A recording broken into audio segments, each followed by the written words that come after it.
every day you're greeted with these magnificent, wonderful creatures, and every day they're different, they're in a different mood, and so that freshness and the growth in them is what keeps me alive about it.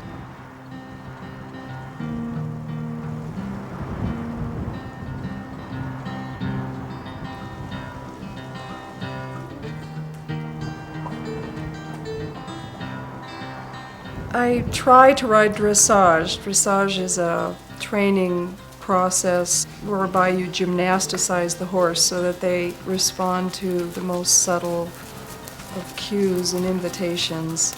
And I think metaphorically this works in my art too.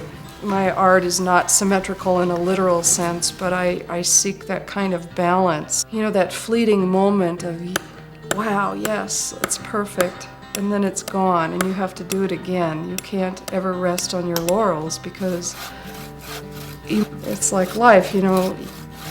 You might have a fabulous day, but you still have to get up the next morning and do it again.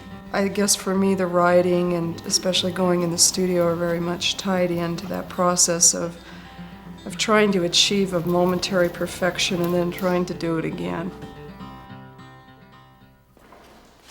I was having a hard time making this reclining horse because it was laying on its left elbow, and I always sleep on my right side, and so I was having a hard time to internalize her posture because it's not the side I would like to lay down on. It's not like I'm standing like a horse and rearing, but I feel the weight, the gesture in my own body, and so you do become part of the horse yourself.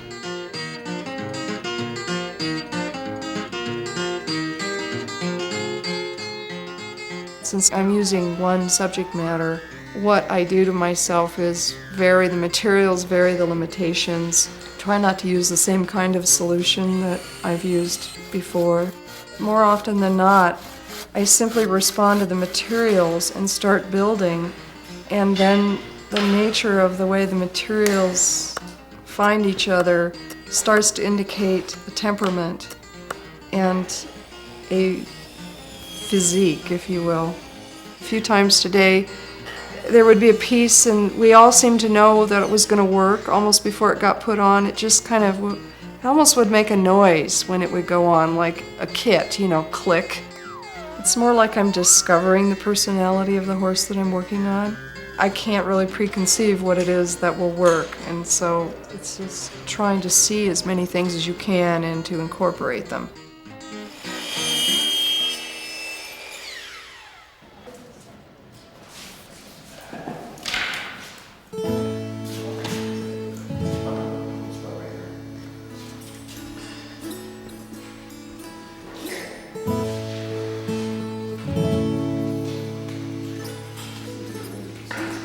But I believe that the form itself is evocative and inviting in some maybe archetypal, subconscious way.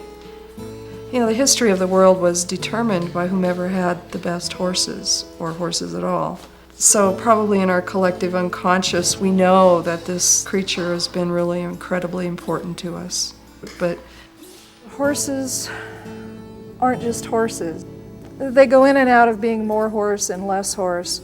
There's still that rectangular shape that's their body that's suspended on these legs and is personified by a neck and a head. But really, for me, it's like doing abstract paintings within that framework.